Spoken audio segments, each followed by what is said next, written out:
ኦሮሞ ነኝ ብሎ የማያውቀው ሰው ሁሉ ባክስቴ ባጎቴ ባያቴ በወንድሜ በመናምኔ እያለ አከማከም ይላል። ጫት ልጆቻችን እየጨረሰ ነው ያለው። ጫት ጥርሳቸውን ፊታቸውን ደማቸውን መጥቶ እየጨረሰ ወሐጁል በይት መን ኢስጠጣዐ ኢለይሂ ሰቢላ ነው ነገርየው። ከሌለ ተጣጥፎ መቀመጥ ነው ማለት ዶላር። አሁን ዓለም በብዙ ነውጥ ውስጥ ነው ያለችው። በርትተን ከሰራን ተባብረን ከሰራን አኑ ሙሊኮ ጉቱ አስታውን በርባዱ ተከተ ወጀዴ ቡራ ካይንዴሙ በርባዱ አመሰነቲሙ ወረ ኦዴስ ወጅኒን ገባሳኒ ኦሌ ያር ሳይ ደገፈቻ ኢሳኒፍ ዴቢ ከኑ ከሶ ሆኖ ለ ወጂጉና ከሌለ እንደሱ ነው። ደሞ በጣም እኔ ከአምስቱ ዋጅቦች ሁሉ በጣም የሚገርሙኝ አምስተኛው ነው። አባረባ ኩን ኡመት ኦሮሞ ሁንዳፍ በረንሰ ጉዳታው ደንዳ ከኑ አረብሱ በርባዱ ከኑ ጨብሱ በርባዱ ከኑ ዲቡ በርባዱ አከ ኦሮሞ ተሰተው አከ ቢሰነ ያለው ተማር ጫት የሆነ ስራ ጫት ለማንኛውም እንቅስቃሴ ጫት ልክ እንደ መኪና እንደ ነዳጅ የሚያስብ ትውልድ ይሄ እናንተ የምታስቡትን ሀገር መሸከም አይችልም። የነውን ለመጨበጥ ከተጋን ያኔ ኢትዮጵያ እድሜያችሁ የገፋ ኢትዮጵያውያን ቢያንስ ወክ የምታረጉበት ወክ እየሰራን ስለሆነ በሱ እየተዝናናችሁ መልካም ነገር እንድታስቡ። ግን ብርሃን የለውም። አይን ስላለው አስቀድሞ ይሄን ማየት ይቸገራል። የነቁ ፈጥነው ከኛ ጋር ይሩጡ፣ ያልነቁ ለመንቃት ይጣሩ። መሳሳት አያስፈልግም። የኢትዮጵያ ኢኮኖሚ በከፍ ይሄን ፈጥረን ስናበራ ግን ይሄን ማየት የሚቸገር ሰው መኖር የለበትም። ከዚህ ቀደም ግራ ይገባው፣ ከዚህ ቀደም ያልገባው፣ ከዚህ ቀደም የተወናበደ ሰው አሁን ካሳንቺስ መጥቶ ሲያይ ግን ጥላቻ ምሳሌ ከዚህኛው አዳራሽና ከዛኛው አዳራሽ ያኛው ይበልጣል። ለዶላር ከሌለ የወደ መጀመሪያው ወጅራ ወደተደረገበት መቆየት ነው ማለት ነው። ለልጆቻችን የሚተርፍ እንደ ሀገር የምንመኘውን ክብር የሚያጎናጽፍ ስራ ስለሆነ በዚያ መንገድ ኢትዮጵያውያን እንዲያዩት አደራ ማለት ፈልጋለሁ። ግን መፍትሄው መበልጸግ ነው። ሀብት ስናመጣ እዛም ክብር አለ። ወጣት ኢትዮጵያውያን ሳታረጁ የበለጸገች ኢትዮጵያን እንደምታዩ ተስፋ ያደረጋችሁ ታዳጊ ኢትዮጵያውያን ኢትዮጵያን ብቻ ሳይሆን አፍሪካን የመዋጀት አፍሪካን የመቀየር ኃላፊነት እናንተ ላይ እንደሚወድ ከየለው በቀር ሀገሩን የሚወድ ዜጋ ከሆነ በቀና መንገድ ማየት መደገፍ ይጠበቅበታል። ምክንያቱም ይሄ ለማንም ሳይሆን ለሁላችን የሚሆን በጣም አስደናቂ ነገሮች እየመጡ ነው። በሚቀጥሉት ወራት ብዙዎቹ እየተገለጡ ይሄዳሉ። በሁሉም ሴክተር በግልጽ ፖሊሲ በግልጽ ስትራቴጂ በፎሎ አፕ ከኔ በላይ ኦርቶዶክስን ያከበረ ያስታረቀ ካርታ ይሰጠ የለም።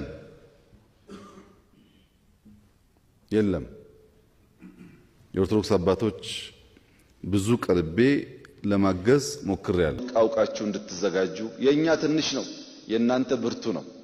የኛ ኢትዮጵያ ነች የናንተ አፍሪካ ነው። ለዚያ ራሳችሁን እንድታዘጋጁ ካሉባልታ ከሰፈር ወሬ እንድትጠበቁ ለብልጽግናችን በትብብር እንድንተጋ ለሰላም እንድንተጋ ለልማት እንድንተጋ አደራ ማለት ፈልጋለሁ። እና በአመራር እየመጣ ያለው ውጤት ኢትዮጵያ የማንሰራራት ዘመኗ ደርሷል ያልነውን ግልጥ አድርጎ የሚያሳይ ነው። የነቁ ፈጥነው ከኛ ጋር ይሩጡ፣ ያልነቁ ለመንቃት ይጣሩ። ኢትዮጵያ ማንሰራራቷ ግን የግድ ነው። ምርጫ ሲካሄድ እኔና ድርጅቴን ካልመረጣችሁ አቅፌ ስም ይሰጣችኋል። ችግር አይደለም። 50 ብዙ አጀንዳ አይሆንም።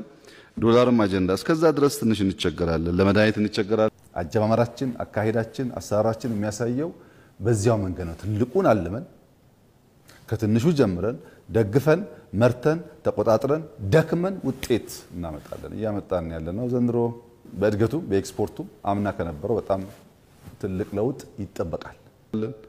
መኪና ማስገባት እንቸገራለን፣ ለግንባታ እንቸገራለን።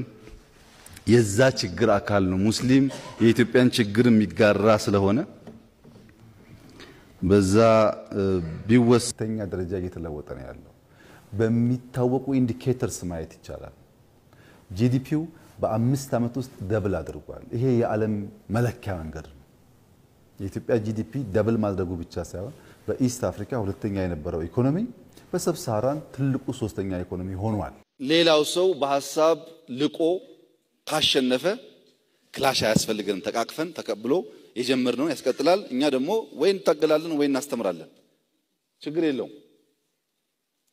ከዚያ በፊት በ3 ወር በ5 ወር መንግስት ሆናለሁ የሚባል ቅዠት ግን ኢትዮጵያ ውስጥ አይሰራም። ቅዠት ነው እሱ።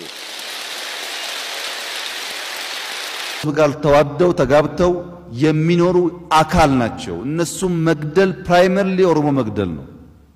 ኦነግ ሸኔ የኢትዮጵያ ጠላት ነው። አንደኛው ነው።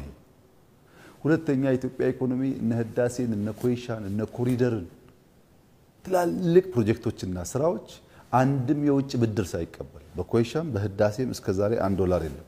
በኮሪደር $1 እርዳታም የለም ብድርም የለም። በውስጥ አቅም ሌብነትን ቢሰድ ደግሞ ጥሩ ኤክስኪዩዝ እኮ ነው። ማንስተታ ኢላይ ሰቢላ የምትለዋም በጣም አስፈላጊ ናት። እሷን መጠቀም ያስፈልጋል ማለት ነው። ፍጹማዊ ደሞቶች አሉ። ፀሐይ በመስራቅ ትወጣለች። it's absolute truth። ወለጋ ውስጥ የሞቱ የአማራ አርሶ አደሮች አማሮች አይደሉም፣ የኦሮሞ አካሎች ናቸው።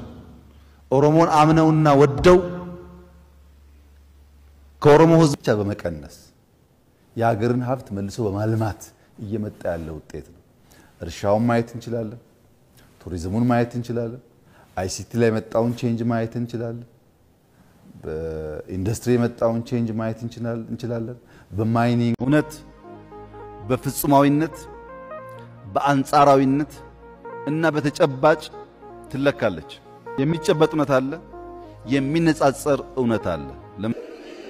አከም ካለ በኋላ የሚቀጥል ነገር የለም። አከም ላይ የሚያልቀው